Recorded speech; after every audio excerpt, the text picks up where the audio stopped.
Hey guys, welcome to our weekly news show here on Backstage with Millionaires. I'm Caleb, your host, and today we're going to be talking about the first ever serious electric car coming to us from an Indian EV startup, Tata's plans to make iPhones, the ISRO's latest partnerships with two Indian Spacetech startups, PhonePe's independence from Flipkart, all of the latest funding news, and more coming up right after this. All right, so first up in the news, and this is extremely exciting, an Indian EV startup called Pravaig Dynamics has unveiled a made-in-India luxury electric car called the Extinction Mark 1. Now, if you're anything like me and you see a photograph like this, you're probably thinking that this is just a concept, or maybe this is just something that they put together in a 3D software, but this is actually a real car, and apparently they're aiming to have it on Indian roads by 2021 in cities like Delhi and Bengaluru. So let me just throw some information at you guys. First of all, this is going to be the first made-in-India electric car with a range of more than 500 kilometers. That's more than 310 miles. Also, the Extinction Mark 1's battery will supposedly be able to reach 80% charge in 30 minutes. And then lastly, it's expected to have a global NCAP safety rating of 5. And let me put that into perspective for you, because you might be wondering whether that's actually a big deal or not, having a safety rating of 5. There are only 3 other made-in-India cars that have a global NCAP safety rating of 5. You've got the Tata Nexon, Mahindra's XUV 300, and the Tata Altros. So yeah, having this 5-star global NCAP safety rating is a pretty big deal. But there's also a couple of other things that make the Extinction Mark 1 a big deal as well. For example, you're not going to be able to buy one.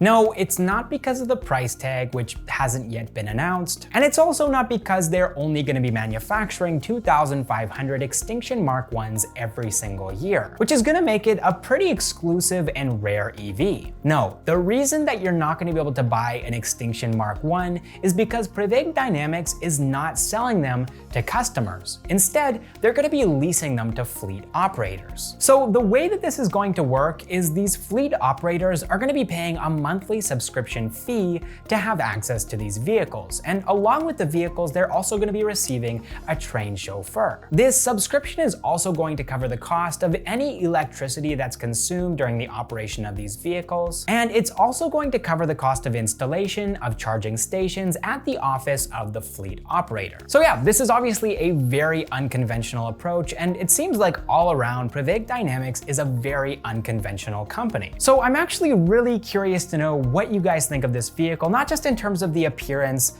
and the unusual name, but also in terms of the performance. We're talking about safety, we're talking about range, we're talking about the speed of charging, and then also the super unconventional business model of Pravaig Dynamics. Let me know what your thoughts are on all of this stuff in a comment down below. All right, next up in the news, for the first time ever, Apple is going to be partnering with an Indian company to manufacture iPhones in India. According to this Economic Times report, Tata Electronics is planning on raising $1.5 million, that's 11,000 crore rupees, in order to set up a manufacturing facility in Tamil Nadu. If this report is to be believed, then manufacturing of iPhones at this facility could start as early as the beginning of 2021. Now, we did quite a bit of research to try to figure out exactly why Apple has decided to partner with Tata Electronics to manufacture iPhones here in India. But despite our best efforts, we weren't able to find anything conclusive. So just a warning, moving forward, there will be a little bit of speculation. According to our research, there are 3 iPhone assemblers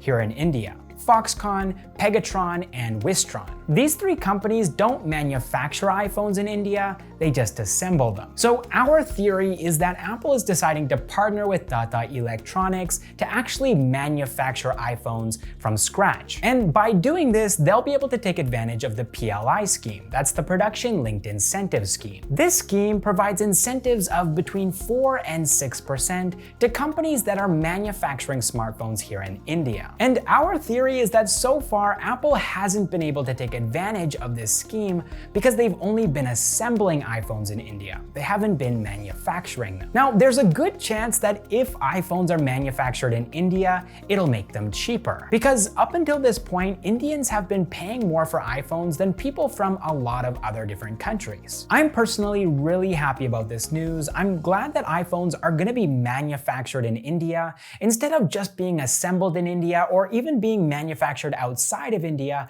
and then being imported into India. I really like that this is happening, and I hope that you guys do too. And another thing that I hope you guys like is this video. If you do, it would really help us out if you could hit the like button and also hit subscribe if you haven't already, because we post new videos every single week about Indian startups, entrepreneurs, and the latest news. Also, you can find us on all of these social media platforms, and you can also find us on Discord, and there will be links to all of those in the description down below, along with links to everything else that we're going to be talking about in this video. All right, next up in the news, just months after India's space industry was liberalized, the ISRO has begun partnering with Indian space tech startups. Now, I'm going to be talking about two space tech startups in particular here, Agnikul Cosmos and Pixxel. Agnikul Cosmos has signed an NDA, that's a non-disclosure agreement, with the DOS, that's the Department of Space, to work with the ISRO and make use of their expertise and facilities to build their launch vehicle. So this is the first time that such an agreement has ever been signed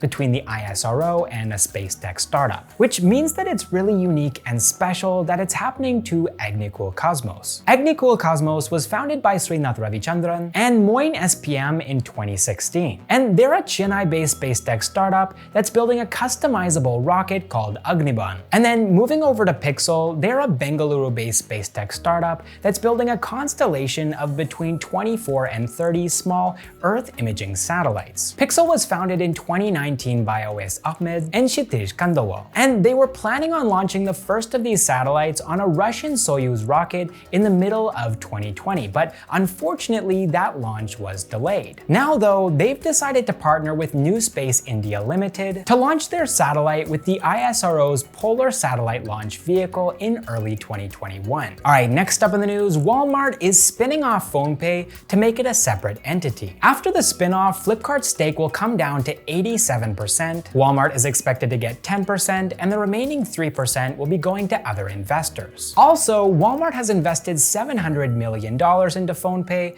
taking its valuation to $5.5 billion. Now, you might be wondering why Walmart is deciding to do this. And it looks like the main reason is that they're trying to give PhonePe access to fresh capital from new investors. Now, one thing that I find pretty interesting about this spin-off is that one of Flipkart's co-founders, Binny Bansal, who resigned from that company after allegations of serious personal misconduct, is actually going to be joining the board of PhonePe. And speaking of Flipkart, there's also been reports that Walmart is planning a $10 billion IPO for Flipkart in the United States. Now, again, these are just reports, but according to these reports, Walmart has also hired Goldman Sachs to help them with the listing. Walmart is apparently going to be divesting 25% of its stake for this IPO and is valuing Flipkart at $50 billion. That's 3.7 lakh crore rupees. Oh, and they also currently hold an 82% stake in Flipkart. All right, moving on to some funding news now. EdTech startup Cuemath has raised $40 million, that's 295 crore rupees, in its Series C round from LGT Lightstone Espada, Falcon Edge's Alpha Wave Incubation, Capital G, and Sequoia Capital. The startup was founded by Manan Kurma in 2013 and is an after-school program that offers personalized online math and coding classes to students in grades 1 through 10. So far, they've conducted 25 million classes for more than 100,000 students across India. Also, apart from online classes, Cuemath also has an offline presence in cities like Delhi, Bengaluru, Mumbai, Chennai, Pune, and Hyderabad. In total, across all of these cities, Cuemath has 300 offline centers. The EdTech startup is going to be using these fresh funds to expand its presence across the country by setting up 5,000 offline centers and enrolling 40,000 students by the middle of 2021. All right, next up in the funding news, social e-commerce startup DealShare has raised $21 million, that's 155 crore rupees, in its Series C round from Westbridge Capital, AlphaWave Incubation, Z3 Partners, Matrix Partners India, and Omidyar Network India. Founded by Sankar Bora, Sorjendu Mehta, Vineet Rao, and Rajat Shikhar in 2018, DealShare is a social e-commerce platform that started by selling products on WhatsApp to serve middle and lower class income customers in Tier 2 and Tier 3 cities. To cater to this segment effectively, DealShare has also launched its own app and website in vernacular languages and offers deep discounts for customers who are buying together with friends. While the company has not yet revealed the number of customers that it serves, they are operational in more than 24 cities across India and claim that between 80% and 90% of all of their products are locally produced. They're going to be using these fresh funds to invest in technology, and they're also going to be expanding into 100 cities and towns